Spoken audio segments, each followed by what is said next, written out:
Hello, welcome. I see lots more people joining. This is Amy. I am here at the corporate office. We're going to get started in just a couple minutes. Just remind everybody that the lines are all open because we want it to be interactive and have you be able to ask questions. But please, if there's any loud background noise, mute yourselves out so that we can get through this call without too much crazy background. And then if you have a question, you can just unmute yourself and jump in right away. It's always interactive here on Monday morning, Acceleration Call. We want to know what you have to say. What are you seeing out in the field? What are you running into? We have some guest speakers today. We're going to talk about creative contact. How do you mute out? Just on your handset, there should be a mute button. Otherwise, I can do it on this end, but then if you have a question, I won't know, and that could be a problem. Yeah, that might make it difficult. Welcome, Chuck. Good morning. Good morning, everybody. How are we all doing today?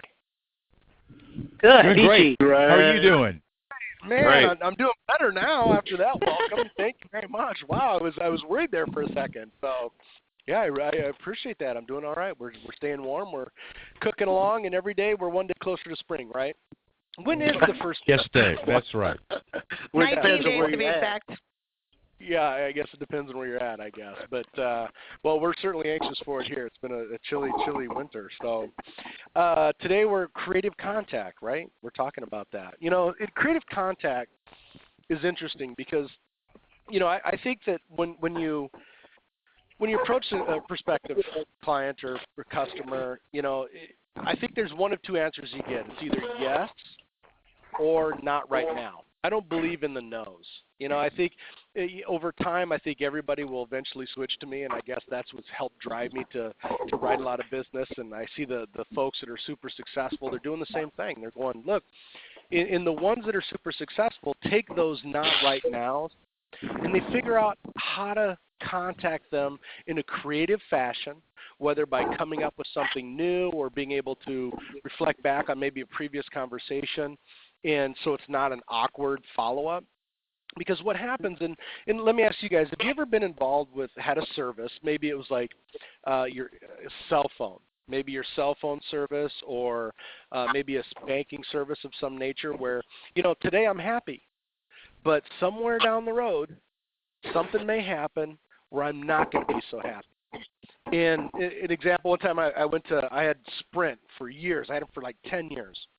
And I called them and says, hey, I'm going to Mexico. I want to make sure my phone works. And they said, yep, no problem. So I went to Mexico and did all my calling and did my business. I was there, and when I got home, about a week later, I tried to make a call, and it said my cell phone was out of order.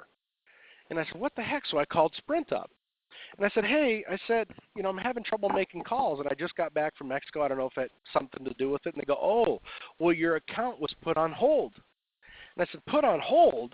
And she goes, yeah, because your balance is $500. And I said, well, when is my bill due? And she goes, next week. And I go, okay, so my bill's not even due yet, and because it's $500, you put my account on hold? And she goes, yeah. And I said, well, let me ask you, have I ever missed a payment to you? And she said, no.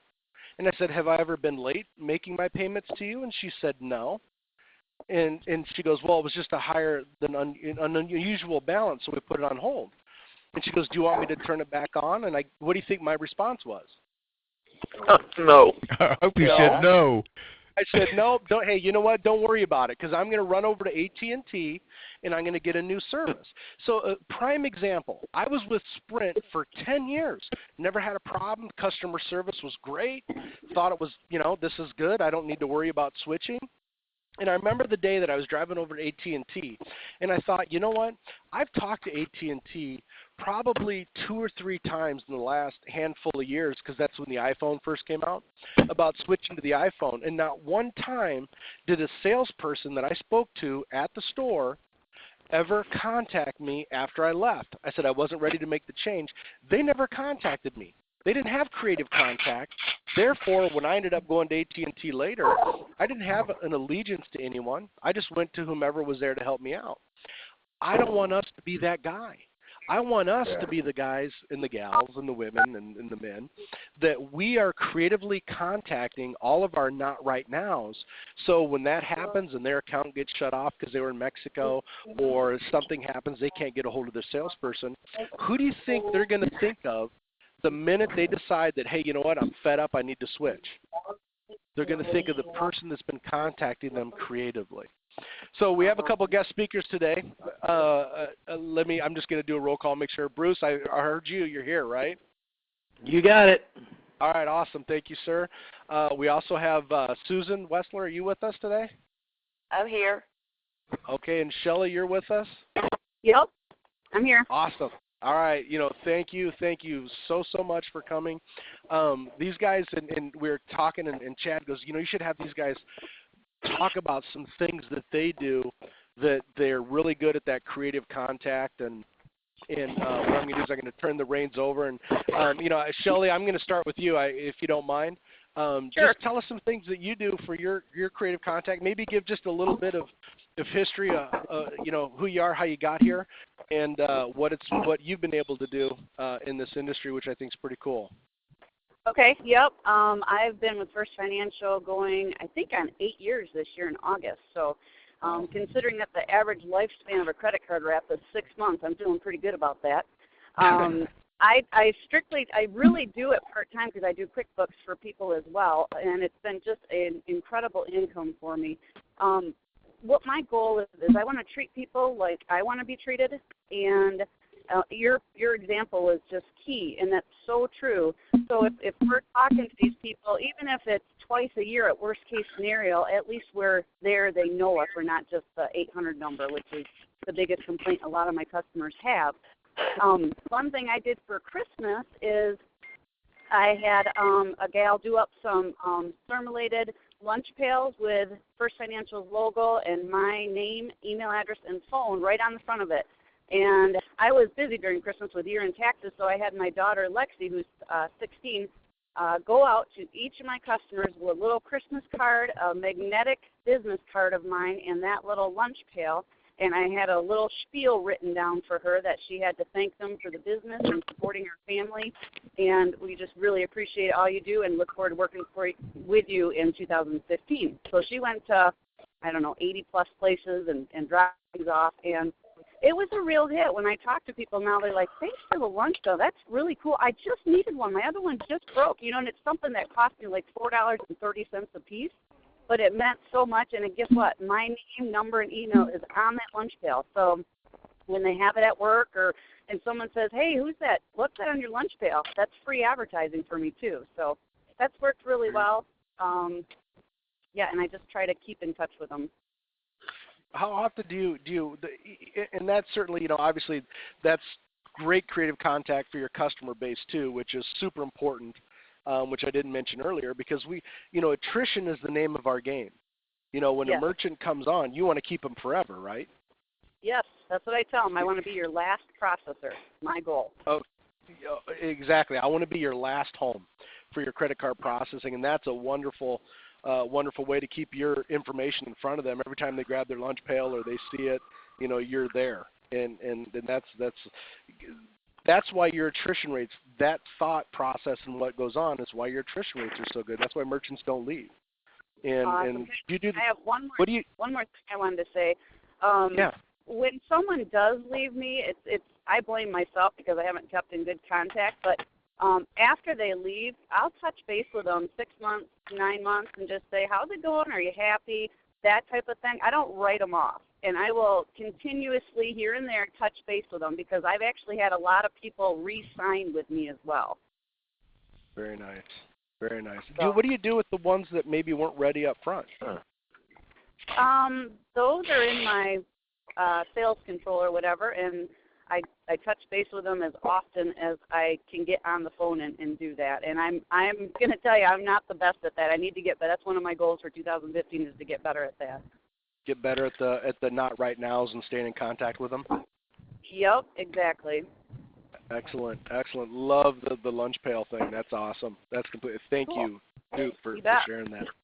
And now what I want to do is I want to Susan. I know that Chad had said, man, you got to talk to Susan about this. And I know you got a lot of really cool things going on. You've been doing it a long time too. So if you can give us kind of a little bit of history too about you and what you've done, and we appreciate it. And share with us what you're doing. Well, I've been with the company since 2008, and I'm down here in Pensacola, Florida. And like Shelley, I started out mostly doing it part-time and everything. But it is a great source of income. It's fun. I focus on the give back for, I guess that's how I built my business. So one of the things I do for my existing customers is I give them a plaque. I can go thrift stores or Walmart, and you can pick up really inexpensive frames, and then I print out a certificate for them so they can hang in their office. And then at Christmas time, I bake cookies, lots and lots and lots and lots of cookies, and deliver them myself. I actually have customers, if I'm running a little late toward Christmas and I get in there, they're like, we thought you forgot us. If I go to get my cookies. And then the other thing is I signed up with an online service called Send Out Cards, where you put some money in it, and they have hundreds and thousands of cards to choose from, and you can write a note in it in any kind of really nice font, and they print it out, fill out the address of who it's going to, and you fill it out, and they print it, stamp it, mail it, and it only costs like $1.40 a card. And you can, it's really cool because online you can do a database and everything. So you can go in and pick, who you want. And like Shelley, this year I need to be better on getting back with the people I've talked to before. I'm going to I have used the send out cards for that. But also too, I like Shelley, I've had a client leave, go with another processor, and then you kind of get upset with those, and I try to talk to them, and sometimes if it's one of my nonprofits, or the board made us do it and all this stuff, but I say, well, good luck. I'm real upfront with my customers about the issues and things with credit cards and all, and I've had them come back simply because they have my cell phone number, they have my email. I have clients that are open till the middle of the night and had a problem and can call me because that 800 number, they're busy, they're working. They don't have time to sit there and talk to somebody sometimes and fix it because they just need it fixed. Right. Yeah, they just want to get it done. Yeah. And so go ahead. No, go ahead. No, go ahead, please. I was going to say that's just how I try to keep in contact and say thank you, and a lot of times if they have a certificate, if they're participating in the give back and they have a certificate to hang up there, it's real hard to take that money away from that nonprofit with that big thank you certificate hanging in their face. Yeah, absolutely, and that's certainly by design, and I think that's and you've helped a lot of nonprofits over the years generate a pretty decent amount of revenue. So I know, and it's nice to help that way too. So excellent. I just want to know what do I need to do to get on the cookie list? No, send me a merchant account, and I'll send me paperwork, and I'll get set up. I like cookies, but anyway, thank you. Well, I really one other thing I was going to say too. When you use the Give Back program and they pick someone, I always contact the nonprofit that the merchant chose, so the nonprofit can get them on their gratitude program, thanking them on a regular basis. So it's really hard to take that money away when you're getting thank yous and appreciation from several directions. Right. Yeah, absolutely. And they think twice when someone else walks in the door, don't they? Absolutely. I've had them tell me that. They tell me, "Oh, we'll get 5 calls a week easily, for changing this, and we can save you money, and we can do this, and we can do this," and they just know I'm there. Right. And they know in the past they haven't, they can't get the help they need. Right. That's true. I mean, the confidence in knowing that, you can get a hold of your provider is big, and imagine, what I've always equated it to, and I think if, as an adult, if you've been driving, you understand what it feels like to have your vehicle break down at an awkward time and you're kind of in the middle of the nowhere and you're trying to get a hold of a towing service. It's a real uncomfortable feeling when you can't get a hold of somebody. And that's the same feeling you get when something happens with your account and you can't get a hold of your rep. It's like, man, you feel lost. You feel like, oh, what do I do now? And it may be just general questions, or maybe something's going on that you need to talk to your representative and not talk to just a general customer service person, because you know the dynamics of their deal. And that makes that security is, and I think more successful merchants understand that security better, because there's nothing more costly than not being able to be efficient. And if you can't get a hold of the person who knows your deal, it's hard to be efficient. So love that. And again, and I think the common denominator I've heard so far, and I know I too need to get better at this, is staying in contact with the not right nows. Making sure that we're creatively contacting them and staying on top of that. So thank you for sharing that. That's awesome. And then Bruce.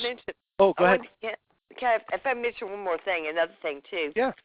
If these are clients that sell a product or a service or something, I try to do business with them too. Right. Because I walk in that door and I go back in, and even if it's just a little something, I always try to shop with my clients if that's the kind of business they have. Well, and I think that's smart. I mean, if you have a client that happens to sell what you're buying, I think it would only make sense to do business with them, right? Exactly, and that way they remember me. I come back in, and I ask them, how's the credit card working? Is everything okay? Right.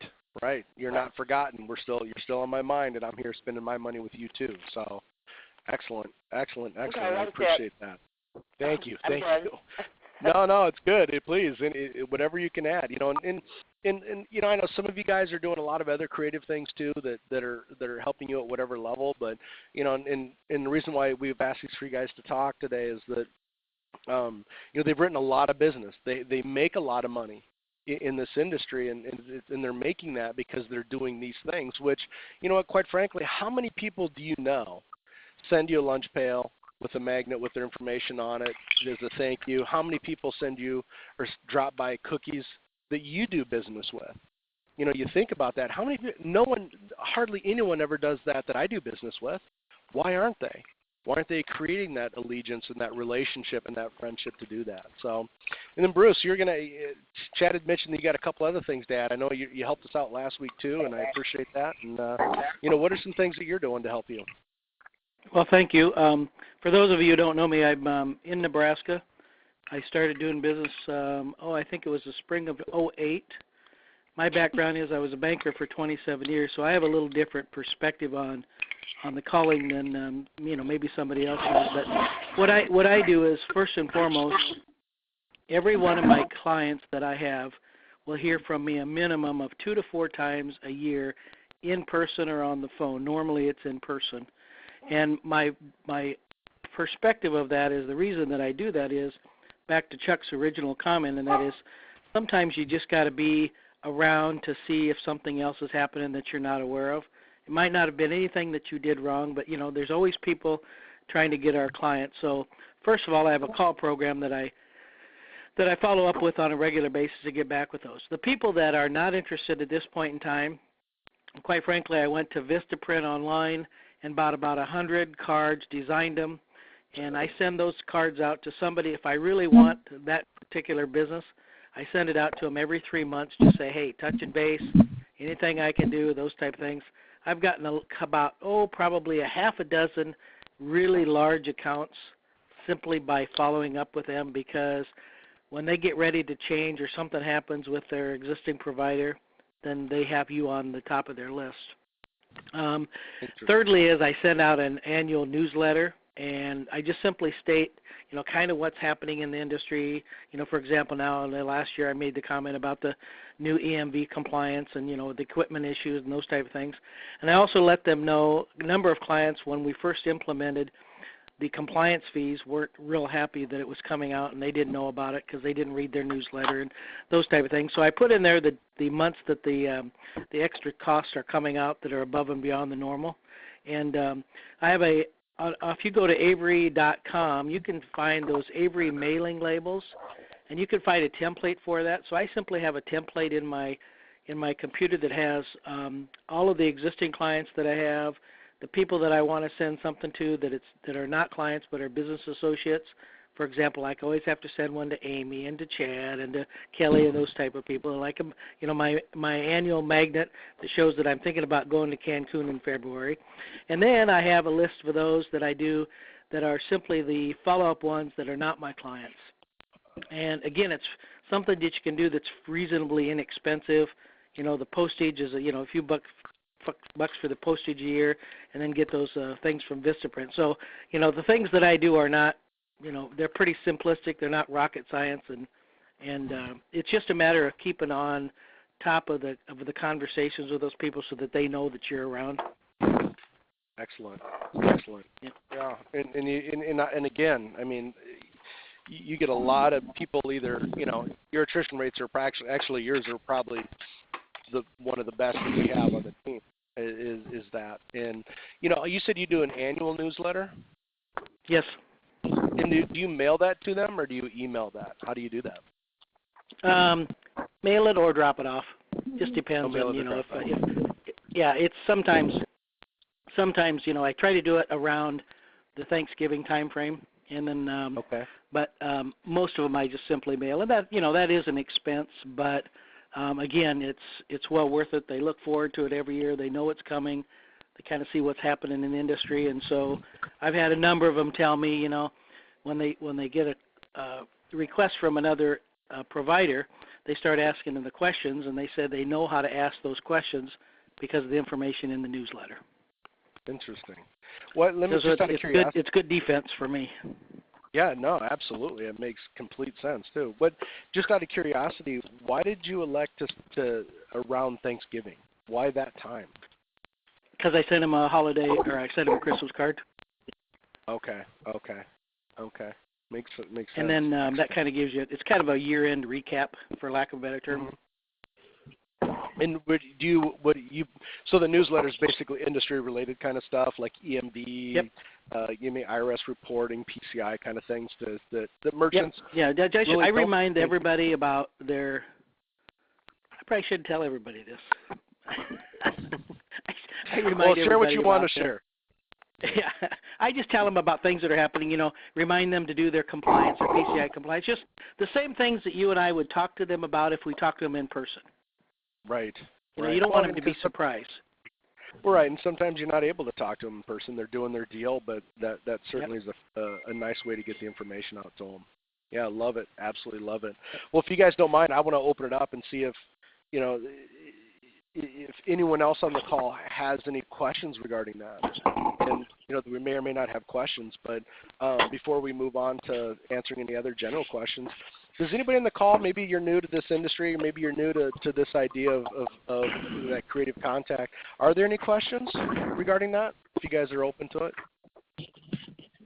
Now, I had a question for Bruce. Yeah, go ahead. This is Bob. There's a lot of background noise, so I hope y'all can hear me. Whoever's just, please, if you're doing something in the background, if you can just kind of hold off on that. These phones pick up like everything. So if you can hold off on that, that'd be awesome. Is there a site? What can I answer for you? Is there a particular site you go to for industry information?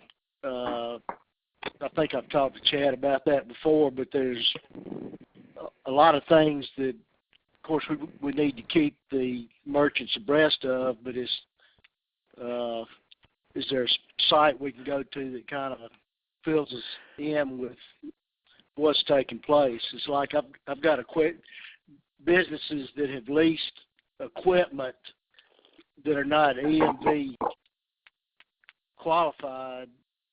How's that going to be handled? Because they're on lease, so they can't just turn their equipment in. Well, my experience is the leasing company will send them a new machine that's EMV compliant. Okay. That's been my experience. Okay. Do you know if what I do is, as far as the trade information, pardon me? Do you know if that rolls the lease over so they've got an additional 4 years once they've received a new machine? I do not know that. Yeah, I don't know. The experience I've had, it does not. Then they're going to end up paying $8,000 for.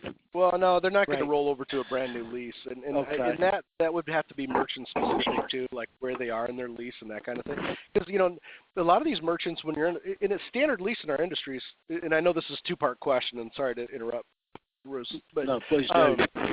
Yeah, I mean, and it's kind of a two-part question because we talk about merchants that are, a standard lease in our industry is 48 months. That's kind of an industry standard. That's how it works. And, some of these people who leased, 3 years ago, no one knew that, those terminals were going to be obsolete by then.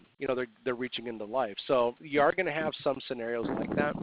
And that will just deal with the leasing company. We'll figure out what the leasing company wants to do, and then we'll figure out something to do with them.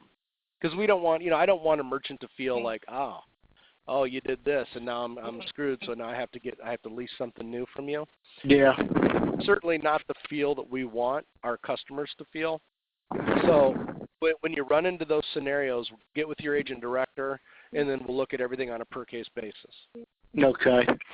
And then really my other question was when you're sending notes, well, not that, when you're sending notes out to customers that you want potential customers that you want to stay in contact with, what kind of information are you providing there?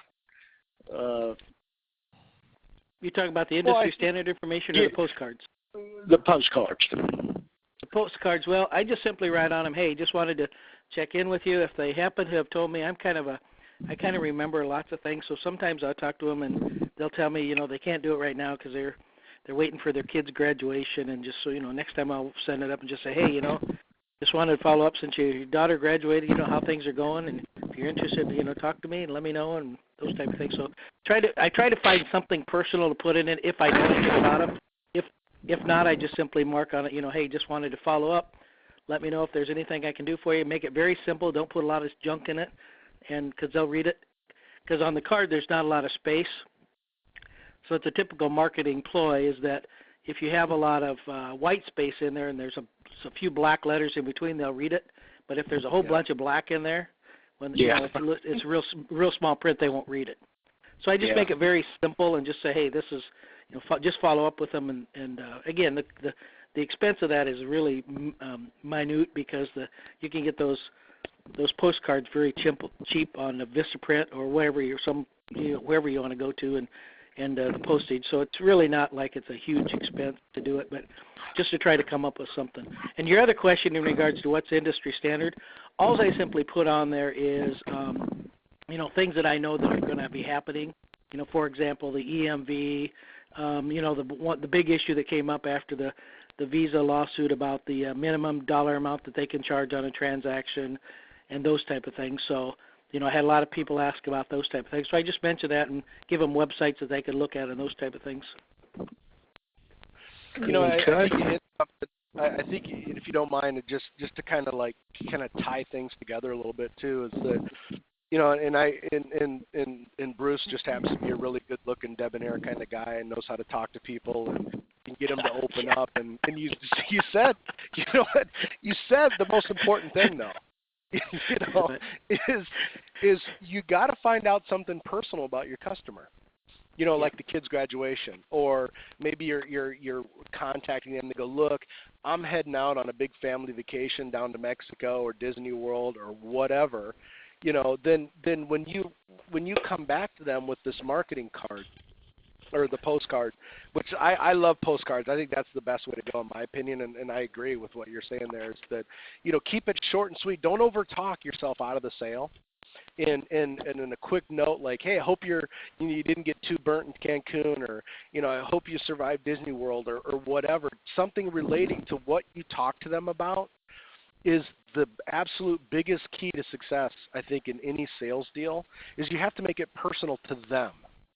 You know, it's not like how and I've always told our salespeople, you know, it's not how I feel, it's how the merchant, my customer, feels. That's what I need to be thinking about. It's how they feel. And anytime you can put a little personal something in there to the conversation, or you know, like NASCAR or whatever they're into, you know, I'd always try to refer. And I used to clip out like I might, like, if I saw a magazine article that was something that I was talking to this merchant about that they were really interested in, I'd clip out the magazine article and I'd send it to them. You know, things like that will work. I mean, would you agree, Bruce? Does that work miles above any other, you know, industry stuff or rate stuff or anything else you can give them? Yeah, at this point, I mean, they're always interested in rates, but you know, the young lady who was on there to begin with, and I apologize I was doing something else, I missed the name, but it really comes back to somebody being around to take care of their business. You know, between 8 and 9 out of 10 clients that I think are out there looking for the personal service as opposed to saving that extra penny. They really want to know that somebody's taking them. They don't, and they're getting so many calls now.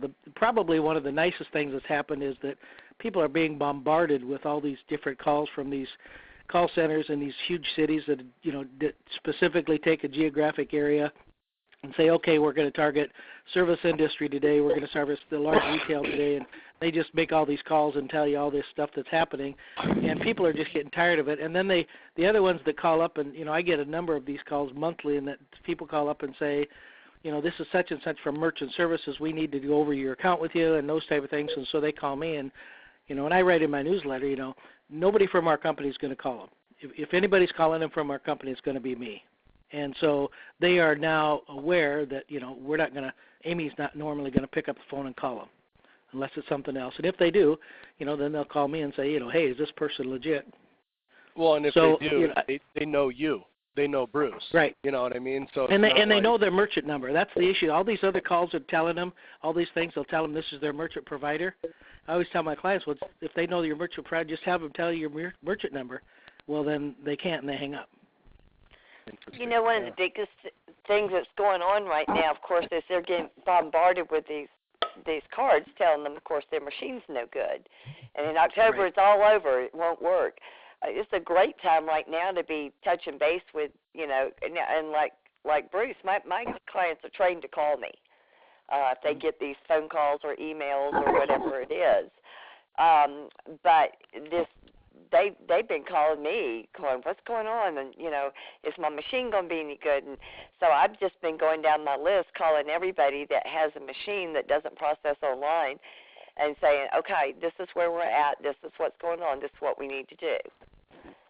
And they just know then, hey, I'll be talking to them. But this is a great opportunity right now to be contacting them to make sure they're okay. And as an example, that's one of the big things that I put in my newsletter last year, because I wanted to get the information out ahead of time, because I knew after the first of the year everybody was going to be calling them, telling them their machines weren't compliant. And that's what's happened. In about end of January, beginning of February, all of a sudden my clients started getting all these calls and said, you know, Yeah, when I know, and I don't know if Cam's on the phone, but I think I'm in. Yes, I am. Yeah, I mean, you've really worked that angle phenomenal. Probably the best I've seen. How many terminals? And I know I asked you a few calls ago, and I know you've made some traction since then. How many terminals have you upgraded since the whole EMV process came down? Well, I will guess that I have probably sold 50 in the last 90 days. 50. And what do you make on average, Yeah. would you guess, per sale?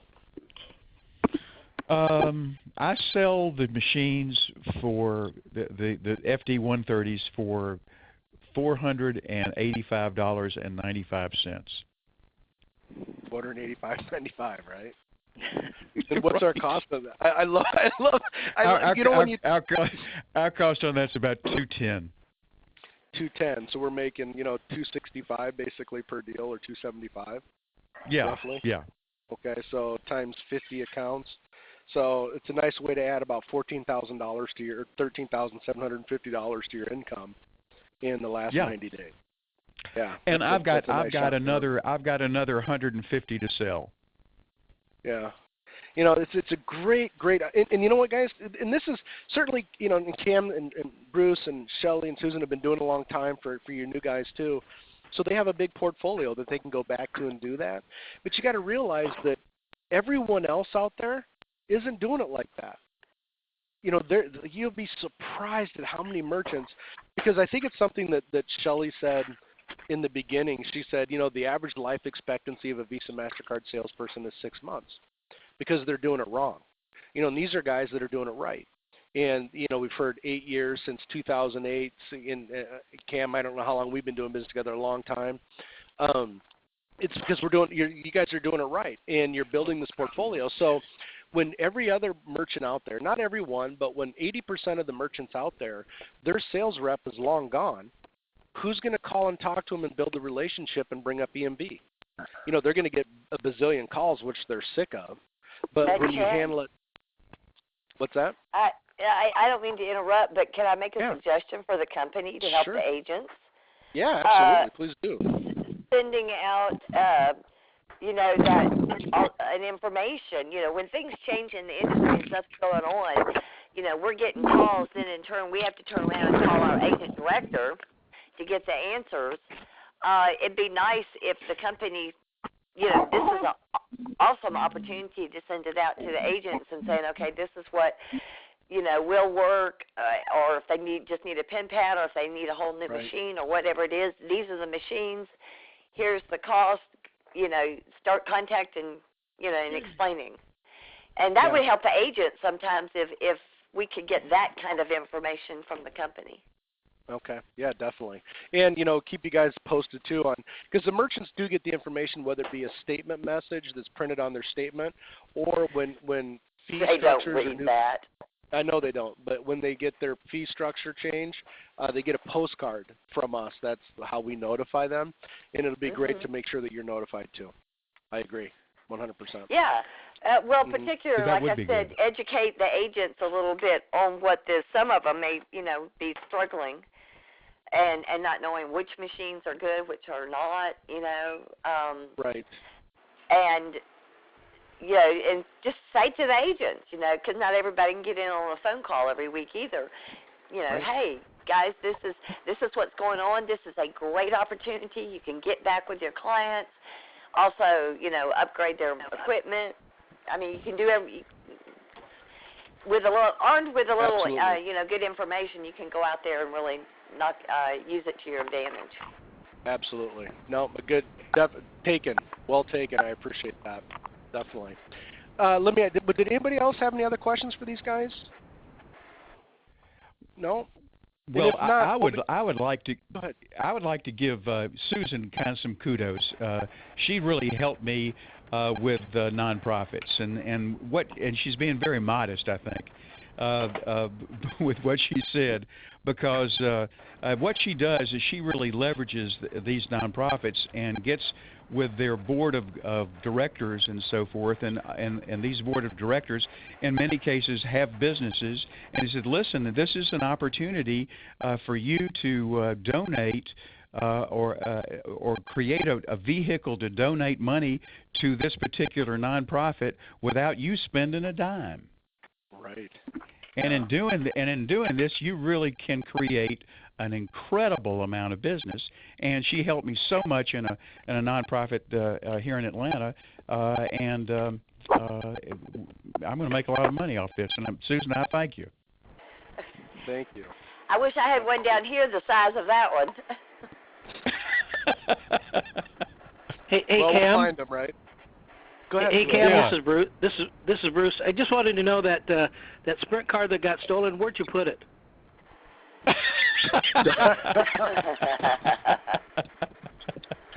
Wow. I'll never tell. Yeah, Chad, I got one more thing I was going to say real quick. It's kind of hard sometimes. You're talking about knowing something about your clients and stuff. And Right.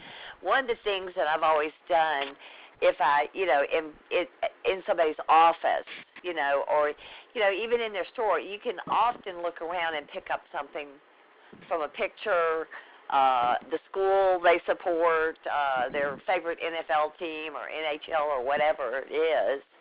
And it's a really good icebreaker because you've noticed something about them. And, can just say, oh, wow, you're a so-and-so fan or something. Well, and those things are so simple to do if you're just alert. When you're in there and you're paying attention and you're seeing what's around you, pick it out. It's a great icebreaker, number one, plus it's something to talk to them about later. Hey, I saw your team won the Super Bowl. I saw your team lost or whatever it is. It gives you certainly something to talk to them about. And in your databases, you can make notes of that. Well, right. I mean, because I know something personal. In fact, my clients sometimes they don't even want to call me if they think they have a problem. Because the relationship is so strong, and they just really, you can make those notes, and call them up and say, how's so-and-so, what's going on with so-and-so, if they got grandkids or kids or whatever it is. Right. That's the key. Or if they are supporting something, they've gotten a sticker from an organization saying, thank you or something, or you can pick up on maybe what they're, and that's where the give back comes in. You can use it. Right. Because well, you see they supported something. Exactly, and I think Cam's right. I mean, you use the give back. I would say you probably use the give back more than anyone else. I mean, you use it very, very well, and it's led to a lot of business for you. So that's a tool that we if you don't understand the give back, hop on the site, look at it, understand what it is. Get with your agent director. It's a nice value-added proposition that's really no one else does it like that. Well, it's more than that, Chad. It just is something that sets us apart. We're a dime a dozen out there, and I tell people we're a dime a dozen. I'm just another, and it's the only thing that makes us different, from initially, in that first meeting that sets us apart from everybody else.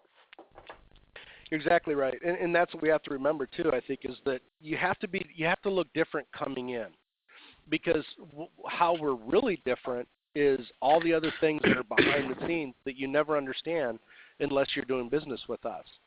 So you got to have something that looks different coming in, which we do, and then they can see really what you're made of when they're doing business with you.